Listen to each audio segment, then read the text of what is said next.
Alors maintenant, un petit résumé de tout ça. En fait, ce que je vous conseille, ce n'est pas d'être un expert en croquis ou un expert 18 sur 20 en croquis. Si vous avez 18 sur 20 en croquis, vous aurez du mal à avoir 18 sur 20 en dessin classique. Ou alors vous ne serez pas mauvais, mais par contre, tout le temps que vous consacrerez, si vous consacrez 4 heures par jour à faire du croquis, ou même 1 heure et demie, 2 heures, vous serez bon en croquis. Par contre, il va peut-être vous manquer, si vous n'avez que, il vous reste plus qu'un quart d'heure pour la conception par jour, et puis un quart d'heure pour la méthode classique, ou pour les autres méthodes, ça n'ira pas. En fait, il faut doser votre apprentissage de dessin en fonction de vos objectifs. Qu'est-ce qui vous intéresse particulièrement dans tout ça? Et surtout, je vous conseille d'essayer d'avoir 12 sur 20 dans toutes les disciplines. C'est-à-dire, vous comprenez ce que je veux dire? Un virtuose, il a au moins 18 sur 20. Et pour avoir 18 sur 20, c'est comme quelqu'un qui fait 12 secondes au 100 mètres pour passer à 11. Bon, c'est du boulot sans doute. Je ne sais pas courir, hein. Il y a du boulot. Par contre, passer de 10 secondes à 9 secondes, c'est 8 heures par jour.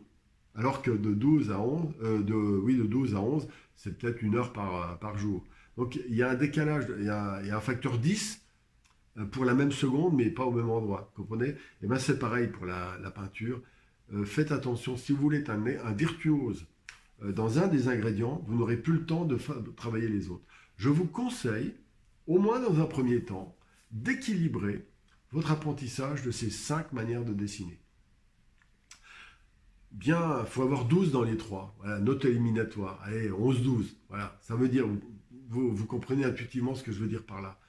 Ne cherchez pas à avoir 18. Et puis ensuite, quand vous avez votre socle de niveau en croquis, dessin classique, conception, dessin matière et dessin d'exécution, à ce moment-là, vous vous dites, tiens, je voudrais mettre l'accent là. Ah, je voudrais mettre l'accent là. Puis des fois, sur celui-là aussi.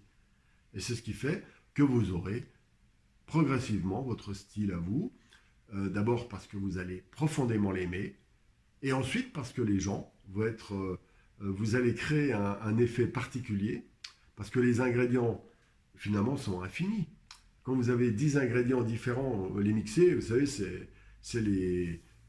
ça fait des 10 puissance, je ne sais pas combien de solutions.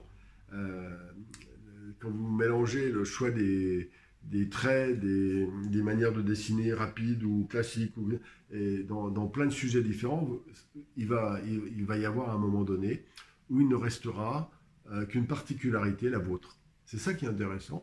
C'est pour ça que si vous laissez venir l'ensemble de ces compétences, cette vie intérieure, que vous maîtrisez un peu de dessin classique, un peu de croquis, qui va vous mettre en phase avec votre énergie, votre capacité de concevoir en jouant, qui va faire venir aussi une capacité imaginative spontanée, qui va se mettre en résonance avec le reste, eh bien, sans que vous n'ayez à calculer, tout en jouant, vous allez faire apparaître votre style. Voilà pourquoi c'est si important. Voilà. Ensuite, le reste, quand vous en êtes à ce stade, vous avez 11-12 sur 20 dans toutes les disciplines, vous aurez déjà beaucoup de plaisir à le faire. C'est clair. Et puis, vous montez un petit peu d'un cran, etc., là où vous voulez. Et de fil en aiguille, c'est une étape suivante. Là. Quand vous avez 11 partout, vous avez niveau moyen plus. Et vous commencez à attaquer le niveau avancé. Et puis, quand vous montez, eh bien, à ce moment-là, plus vous montez, plus vous êtes en même temps libre, plus en même temps vous êtes seul. C'est pour ça que je m'adresse surtout aux débutants. Et je donne quelques conseils, et niveau moyen, et je donne quelques conseils pour trouver un équilibre dans tout ça. Et surtout, essayez d'équilibrer les 3 niveaux. J'ai déjà dit en ayant 12 sur 20, mais comment... Mais malgré tout, n'oubliez jamais, laissez-vous guider par votre plaisir de dessiner. Voilà, j'espère que je vous ai convaincu que savoir dessiner, c'est savoir peindre. Et savoir peindre au pastel, à l'huile, à l'acrylique. Si vous ne savez pas dessiner, tout ce que vous ferez sera confus, sera sans... il va manquer quelque chose et vous serez toujours frustré. Voilà pourquoi j'ai commencé par le dessin. Alors donc, il va suivre une quantité de vidéos. J'espère que j'aurai le courage, parce que c'est vraiment beaucoup de travail. En fait, je répète, je ferai tous ces cours comme si c'était des stages de pastel. ou stage de peinture à l'huile, ou stage de dessin et conception, avec des tas de variantes, des fois avec sur le thème du portrait, des fois sur le thème du paysage, parfois naturellement, parfois sur le thème peinture abstraite. Voilà. Donc, je pense je répète, à des vidéos d'1 h 30. Et donc, sur une année, j'en ferai peut-être une vingtaine, une trentaine. Elles correspondront peut-être à vos besoins, mais elles s'adresseront à des pratiquants. Donc, c'est pour cette raison qu'il est si important, et vous pouvez m'aider, à ce que des personnes motivées pour ça puissent s'inscrire à ma newsletter, que je puisse les informer tout simplement. Je ne suis pas dans une logique de business, comme on dit, mais malgré tout, j'essaie de trouver un juste équilibre. Vous comprenez que la notion artistique, c'est d'être en équilibre, et même sur ce plan-là, je ne peux pas continuer à faire, j'ai déjà fait 210 vidéos, avec, vous imaginez le travail que ça représente, je ne peux pas continuer. Ou alors, voilà, c'est pour cette raison. Et le deuxième point, j'en ai parlé au début, c'est que je ne peux pas faire les mêmes vidéos pour des gens qui sont intéressés culturellement et des gens qui sont intéressés par la pratique.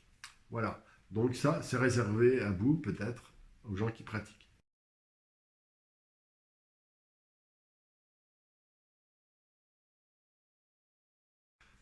Toutes ces vidéos que j'ai faites jusqu'à maintenant, c'était ouvert à tout le monde. Et il y a dedans des pratiquants assidus, mais il y a aussi des gens qui viennent pour des raisons culturelles. Donc ceux qui viennent pour des raisons culturelles, parfois c'est trop technique.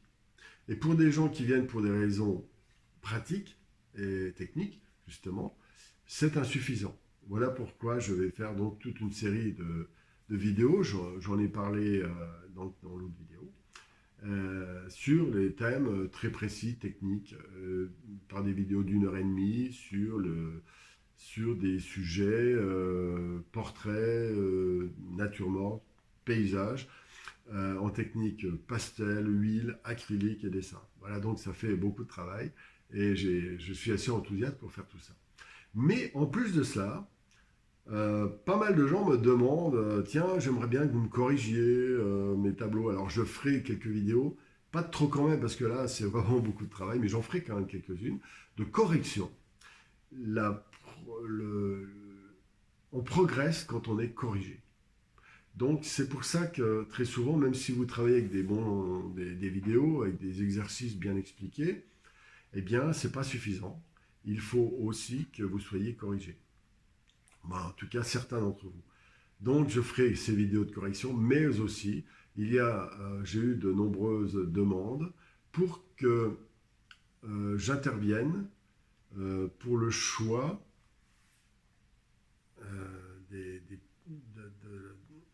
pour la progression de certaines personnes. Par exemple, certaines personnes me demandent des choses sur je n'arrive pas à choisir des bons sujets. D'autres vont me dire j'ai un problème, je commence bien mes tableaux, mais au bout d'un certain temps, au milieu du guet, je fais n'importe quoi et je casse toute la dynamique que j'aimais bien au début. Il y en a d'autres qui disent quand je finis, j'alourdis tout. Il y en a d'autres qui disent j'arrive pas avec les couleurs. D'autres j'arrive pas, mon tableau paraît fade, il n'y a pas de lumière, etc. Donc il y a toutes ces problématiques qui sont individuelles. Eh bien, je suis désolé, la seule solution pour que je puisse vous aider, c'est les conversations, quoi. C'est-à-dire, je ne peux pas me permettre de donner 3 mots après un email. Il faut qu'on se téléphone, que je sache exactement comment vous avez construit votre tableau, quelle est votre motivation, comment vous avez fait techniquement, quels sont les obstacles que vous avez rencontrés, les obstacles visibles ou que vous percevez vous, c'est pas tout à fait la même chose. Et moi, je serai là pour proposer des solutions à chacun des éléments et ensuite même faire des propositions pour une progression sur, par exemple, un travail sur 2 mois. Ce qui fait qu'en 1 heure, je peux vous aider à résoudre tout un ensemble de problèmes que vous rencontrez. Mais ça ne peut pas être fait comme ça. Alors, je pensais à Skype. Donc, ceux qui sont intéressés par ça, vous pouvez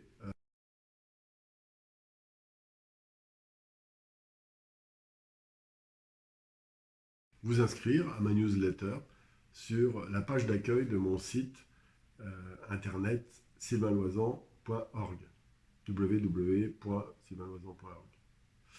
Voilà. Alors, le coaching, c'est du temps de travail aussi, donc ce ne sera pas gratuit, évidemment. Euh, J'en parlerai à ceux qui me demanderont des renseignements, je leur dirai un peu mes conditions. Voilà, mais j'essaye que ce soit raisonnable. Je ne veux pas rentrer dans des logiques financières comme je vois trop souvent sur Internet, mais malgré tout, il faut que ce soit équilibré. Voilà, c'est l'idée de l'équilibre, l'idée de l'art, même dans des domaines comme ça. Voilà. Donc, si vous avez envie d'avoir un plan de travail à court, moyen et long terme, si vous voulez mieux analyser les problèmes que vous rencontrez en peinture, en pastel ou en dessin, eh bien, vous pouvez m'écrire. Mais surtout, si vous faites ça, il faudra que vous m'envoyiez les photos de ce que vous avez fait, parce qu'avant l'entretien, qui peut durer une demi-heure ou une heure, il est nécessaire que j'ai vu et observé, étudié votre travail pour pouvoir déjà dégrossir ce que nous allons voir pendant la réunion, pendant la réunion Skype. Voilà. Bon, bah, c'était la présentation de la démarche coaching, qui me plaît bien aussi, parce que ça revient un petit peu comme quand je fais mes cours à Vitel, dans mon atelier. C'est intéressant. Mais par contre, je n'ai pas beaucoup de place, je n'ai pas envie non plus de faire 30 heures par semaine du coaching, hein. Je veux y consacrer maximum 5-6 heures par semaine. Donc je peux prendre en tout maximum 10 personnes en coaching. Voilà. Euh, bien. Eh bien, à plus tard, peut-être.